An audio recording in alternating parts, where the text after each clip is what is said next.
यामिनी तुरंत पूछती है, पर क्यों बाबा? वो काला साया अपने असली रूप में क्यों नहीं था? रज्जन यामिनी के सवाल का जवाब देता है, पता नहीं बेटी, ये बात मेरी भी समझ में नहीं आई कि वो काला साया अपने असली रूप में क्यों नहीं था। उसको देखकर ऐसा लग रहा था जैसे वो युग और उसके दोस्तों से छुप रहा हो। यामिनी हैरानी के साथ कहती है, क्या कहा बाबा आपने? वो काला साया युग बाबू और उनके दोस्तों से छुप रहा था? रज्जन यामिनी की बात में हामी भरते हुए कहता है, हाँ यामिनी बेटा, तभी तो जब उस काले साये को जैसे ही युग और उसके दोस्तों की आहट सुनाई दी, वो वहां से तुरंत गायब हो गया और फिर उनके सामने नहीं आया। यामिनी खामोश रहती है, चुपचाप रज्जन की बातें सुनती रहती है। रज्जन अपनी बात पूरी करते हुए कहता है, दूसरी बार भी वो काला साया तभी सामने आया था जब ग्रेवयार्ड कोठी में युग और उसके दोस्त नहीं थे। यामिनी बीती बातें याद करते हुए कहती है, बाबा कहीं आप उस रात की बात तो नहीं कर रहे जब हम सब उस अघोरी के ठिकाने पर गए थे? रज्जन हामी भरते हुए कहता है, हाँ यामिनी बेटा, मैं उसी रात की बात कर रहा हूँ। उस रात तेरी मौत का बदला लेने के लिए मैं ग्रेवयार्ड कोठी जा रहा था। मैंने सोच लिया था या तो उस रात वो युग रहेगा या फिर मैं। मेरा एक ही मकसद था, उसे मारना। पर जब मैं ग्रेवयार्ड कोठी पहुंचा तो मैंने देखा कि कोठी के अंदर अघोरी खड़ा हुआ था जो कि यक्षिणी को पुकारे जा रहा था। इतना कहकर रज्जन अतीत की यादों में चले जाता है। इस वक्त रज्जन अपने कदम ग्रेवयार्ड कोठी की तरफ बढ़ा रहा था। जब वो ग्रेवयार्ड कोठी पहुंचता है तो देखता है कि कोठी का दरवाजा पहले से खुला हुआ था। रज्जन समझ जाता है कोठी के अंदर जरूर कोई न कोई था। रज्जन कोठी के दरवाजे के पीछे छुप जाता है और कोठी के अंदर झांक कर देखने लग जाता है। वो देखता है कि अघोरी ग्रेवयार्ड कोठी के एकदम बीचों बीच खड़ा हुआ था। उसने अपने लंबे बालों की सिर पर जटा बांधी हुई थी। आमतौर पर वो अपनी जटा खुली ही रखता था, उन्हें बांधता नहीं था। अघोरी यक्षिणी को पुकारते हुए कहता है, यक्षिणी कहां पर है तू? देख मैं आ गया। मैं वही कुत्ता हूं जिसे तूने श्राप दिया था। वो श्राप टूट चुका है। अघोरी बार बार यक्षिणी को पुकारे जा रहा था, उसे बुलाए जा रहा था, पर यक्षिणी वहां नहीं आ रही थी। वो वहां पर आती भी कैसे? इस वक्त वो शालिनी के शरीर में युग और उसके दोस्तों के साथ थी। अघोरी को अब गुस्सा आने लग गया था। वो गुस्से से गुर्राने लग गया था। वो काफी देर से कुछ न कुछ बोले जा रहा था, पर यक्षिणी का अभी तक पलटकर कुछ जवाब नहीं आया था। अघोरी यक्षिणी को बुलाने के लिए उसे उकसाते हुए कहता है, मुझे पता है आज भी तू मेरे सामने आने से डरती है कि कहीं मैं तुझे अपनी दासी बनाकर ना रख लूं। अगर उस रात तूने अपनी चोटी से मेरा मुंह बंद नहीं किया होता तो आज तू मेरे साथ सो रही होती और मैं तेरी सारी हवस मिटा देता। जैसे ही अघोरी ये बात बोलता है, ग्रेवयार्ड कोठी में हलचल मचने लग जाती है। ग्रेवयार्ड कोठी की खिड़कियां खड़खड़ाने लग जाती हैं। लाइटें बार बार बंद चालू होने लग जाती हैं। अघोरी अपने दोनों हाथ फैलाकर हंसते हुए कहता है, आजा आजा आजा यक्षिणी, तुझे नहीं पता इस दिन का कितने सालों से इंतजार कर रहा था। आज फैसला होकर रहेगा, या तो तू रहेगी या फिर मैं। अब मुकाबला बराबरी का होगा। देखते ही देखते ग्रेवयार्ड कोठी के अंदर जितनी भी खिड़कियां थीं, सबके कांच टूट जाते हैं। वो लालटेन झूमर जो अघोरी के सिर के ऊपर था, वो धीरे धीरे हिलने लग जाता है। उसके अंदर की सारी बातियां एक साथ बुझ जाती हैं। जैसे वो बातियां बुझती हैं, उसके अंदर से निकलता हुआ काला धुआं आपस में मिलकर एक होता है और झूमर के सबसे ऊपरी हिस्से पर पहुंच जाता है। उस धुएं में से एक बड़े से हाथ की परछाई निकलती है जो झूमर को उसकी जगह से हिलाने लग जाता है। वो झूमर तेजी के साथ नीचे आने लग जाता है। वो झूमर अघोरी के सिर पर गिरता उससे पहले ही अघोरी की नजर उस झूमर पर पड़ जाती है और वो उस जगह से तुरंत हट जाता है। वो हाथ की परछाई भी तुरंत झूमर पर से गायब हो जाती है। अघोरी झूमर के वार से बचते हुए अपनी भवें ऊपर करते हुए कहता है, पीठ पीछे क्या वार करती है यक्षिणी? सामने आ। लगता है ये औरतों की पीठ पीछे वार करने की आदत कभी नहीं जाने वाली। अघोरी के इतना कहने की देर ही थी कि अगले ही पल उसकी आंखों के सामने एक काला साया आकर खड़ा हो जाता है, जिसे देखकर अघोरी डर के मारे कांप जाता है। वो काला साया अघोरी से भी हट्टा कट्टा था। वो अघोरी से कई ज्यादा बलवान लग रहा था। अघोरी काले साये को देखते हुए कपकपाते हुए कहता है, तुम कौन? एक डरावनी फुसफुसाती हुई आवाज सुनाई देती है, मैं यक्षिणी, तेरी मौत। यामिनी रज्जन को बीच में टोकते हुए कहती है, 2 मिनट बाबा, उस काले साए ने उस अघोरी से ये क्यों बोला, मैं यक्षिणी तेरी मौत? उसने मेरे नाम का प्रयोग क्यों किया? रज्जुन यामिनी के सवाल का जवाब देते हुए कहता है, क्योंकि वो काला साया अपनी पहचान गुप्त रखना चाहता था। वो अपना असली रूप लेकर उस अघोरी के सामने नहीं आना चाहता था। तू जानती है वो काला साया कौन है? वो ऐसे ही होते हैं, कभी अपनी पहचान किसी के सामने नहीं लाते हैं। यामिनी खामोश रहती है। रज्जन फिर अतीत के पल में चले जाता है। जब अघोरी मैं यक्षिणी तेरी मौत कहने की डरावनी आवाज सुनता है तो पहले तो वो डर जाता है, पर कुछ ही देर बाद वो अपने डर को छुपाते हुए कहता है, अच्छा तो ये तू है, तेरा ये नया रूप भी कमाल का है, मैं तो डर ही गया था। अघोरी के ठीक सामने काला साया खड़ा हुआ था। अघोरी उस काले साए को ऊपर से लेकर नीचे तक देखते हुए कहता है, ये क्या, तू मेरे सामने अपने असली रूप में नहीं आएगी क्या? कितने साल हो गए तेरी वो कामुक कमर देखे हुए, जरा वो कमर तो दिखा। वो काला साया कुछ जवाब नहीं देता है, वैसे ही खड़ा रहता है। अघोरी उस काले साए को घूरते हुए कहता है, मुझे पता है तू मेरे सामने क्यों आई है। तुझे तेरा ताज चाहिए ना, वो मेरे पास ही है, पर मैं तुझे वो तभी दिखाऊंगा जब तू मुझे वो हीरा लाकर देगी।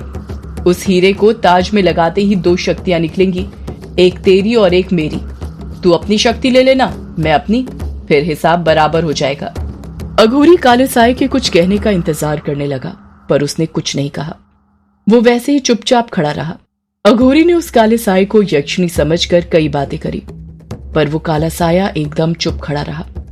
अपनी जगह से टस से मस नहीं हुआ, ना ही कुछ बोला। ऐसा लग रहा था जैसे वो काला साया सही वक्त आने का इंतजार कर रहा था उस अघोरी को मारने के लिए। काला साया चुपचाप खड़ा रहता है, कुछ नहीं कहता। ये सब देखकर अघोरी के सब्र का बांध टूट चुका था। अघोरी गुस्से से काले साए को घूरने लग जाता है। उसकी आंखें लाल हो जाती हैं। अघोरी गुस्से गुस्से में अपने दोनों हाथ चिड़िया के पंख की तरह हवा में उठाते हुए कहता है, तू यक्षिणी जानती नहीं है, मैं बिना शक्तियों के भी क्या क्या कर सकता हूँ।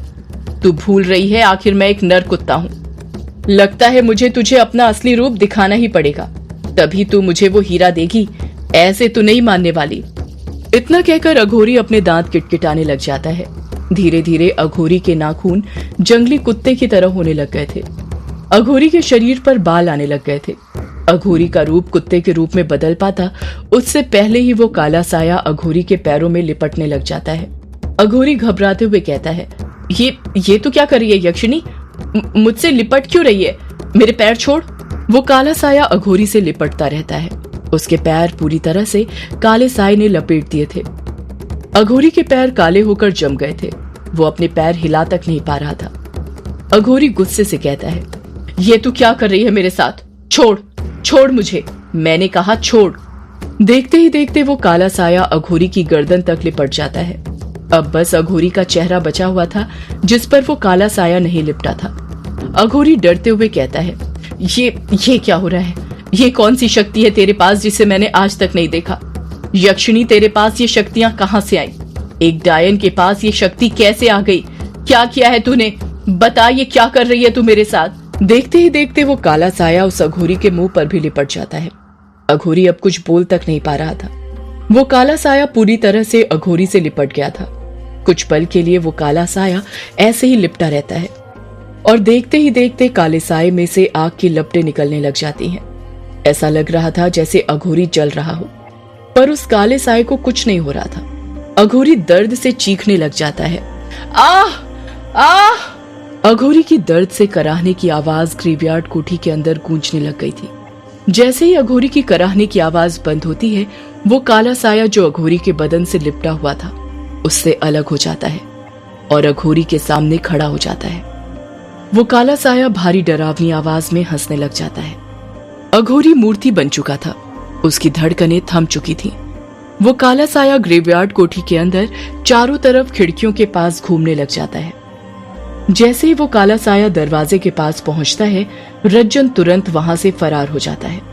वो अपनी जान बचाकर वहां से भागने लग जाता है, क्योंकि उसका मकसद युग को मारना था, उस काले साए को नहीं। वो अच्छे से जानता था कि वो उस काले साए का मुकाबला नहीं कर सकता था। अगर उसके पास शक्तियां होती तब भी नहीं। जब वो भाग रहा था उसी वक्त ग्रेवयार्ड कोठी से कुछ ही दूरी पर युग ने उसे भागते हुए देख लिया था। और युग उसका पीछा करने लगा था। उसी दरमियान मौका हाथ से ना जाए इसलिए रज्जन रुक गया था और वो युग को मारने लग गया था। पर तभी वहां युग के दोस्त उसे बचाने आ गए और उसे वहां से भागना पड़ा था। रज्जन अपने अतीत की यादों में से बाहर आ जाता है। यामिनी खामोशी के साथ रज्जन की सारी बातें सुने जा रही थी। रज्जन की आवाज सुनाई देना बंद हो गई थी। यामिनी कहती है, बाबा, वो काला साया सबसे अपनी पहचान छुपा रहा है। वो किसी के सामने नहीं आना चाहता। अगर मैं उसे युग बाबू और उनके दोस्तों के सामने ले आऊं तो हो सकता है वो लोग उस काले साये से सामना करने में मेरी मदद करें। रज्जन की बौखलाहट के साथ आवाज सुनाई देती है, ऐसा करने की तू सोचना भी मत। तू खुद सोच, जब वो छुपकर ही इतनी तबाही मचा सकता है तो तब क्या होगा जब तू उसे सबके सामने ला देगी। वो और खूंखार बन जाएगा। वो अपने असली रूप में आ जाएगा और यदि वो काला साया अपने असली रूप में आ गया तो सबकी मौत निश्चित है। कोई नहीं बचने वाला फिर ग्रेवयार्ड कोठी के अंदर। जैसे ही यामिनी रज्जन की ये बात सुनती है वो खामोश हो जाती है। रज्जन अपने अंदर की भड़ास निकालते हुए कहता है, और तू ये युग और उसके दोस्तों को अच्छा मत समझ। एक नंबर के कमीने हैं वो। देखना, जिस रोज उन्हें पता चलेगा शालिनी के शरीर के अंदर तू है, वो तुझे भी जला देंगे। ये इंसान किसी के सगे नहीं होते, हमेशा अपने मतलब के लिए जीते हैं। पता नहीं क्यों जैसे ही यामिनी रज्जन के मुंह से युग और उसके दोस्तों के बारे में ऐसे शब्द सुनती है वो मायूस हो जाती है। उसके मन को अजीब लगने लग जाता है। यामिनी को ऐसा लगने लगा था कि कहीं ना कहीं वो भी युग के दोस्तों की दोस्त बन गई थी और उनके बारे में एक शब्द भी बुरा नहीं सुन सकती थी। दोस्ती यही होती है, कब हो जाती है पता ही नहीं चलता है। यामिनी बात को बदलते हुए कहती है, बाबा, वो काला साया सबके सामने क्यों नहीं आ रहा? रज्जन जवाब देता है, जितना मुझे लगता है उस हिसाब से वो काला साया किसी चीज का इंतजार कर रहा है। यामिनी फिर रज्जन को बीच में टोकते हुए कहती है, किस चीज का बाबा? वो काला साया किस चीज का इंतजार कर रहा है? रज्जन जवाब देता है, पता नहीं बेटी, पर जिस तरह तू ग्रेवयार्ड कोठी अपने मकसद से गई है, ठीक उसी तरह वो काला साया भी किसी न किसी मकसद से वहां पर है। तभी तो वो उस ग्रेवयार्ड कोठी को छोड़ नहीं रहा है, वहीं पर अपना डेरा जमाए हुए है। यामिनी चुप खड़ी रहती है, कुछ नहीं कहती है। रज्जन आके कहता है, तेरे पास वक्त बहुत कम है बेटी, इसलिए कहता हूँ ये युग और उसके दोस्तों को छोड़। इंसान कभी किसी के नहीं होते, अपनों के भी नहीं, बस अपने मतलब के लिए एक दूसरे के साथ रहते हैं। तू अब अपना पूरा ध्यान अपने शरीर को ढूंढने में लगा। तुझे तेरा शरीर मिलेगा तभी तुझे इस ताज की पूरी शक्ति मिल पाएगी। वो काला साया और ताकतवर हो गया है। उस अघोरी को मारकर उसकी शक्तियां भी उसे मिल गई हैं। यामिनी कुछ सोचते हुए कहती है, अघोरी की शक्तियां मतलब नर कुत्ते की शक्ति? उसके पास तो यही शक्तियां थी ना बाबा? रज्जन हामी भरते हुए कहता है, हाँ बेटी, अब तू जा, देर मत कर। यामिनी नर्म लहजे के साथ कहती है, पर बाबा, मैं कैसे आपको ऐसे छोड़कर जा सकती हूँ? रज्जन कहता है, मैंने कहा ना तुझसे, अब ये मायाधारी की गुफा ही मेरा स्थान है जब तक तू मुझे मेरे श्राप से मुक्ति नहीं दिला देती। और वो तू तब दिला पाएगी जब तुझे खुद अपने अभिशाप से मुक्ति मिलेगी। तू जाते जाते मुझे एक वचन दे बेटी। यामिनी तुरंत पूछती है, कैसा वचन बाबा? सदियों से है पुरानी ये है यक्षिणी की कहानी।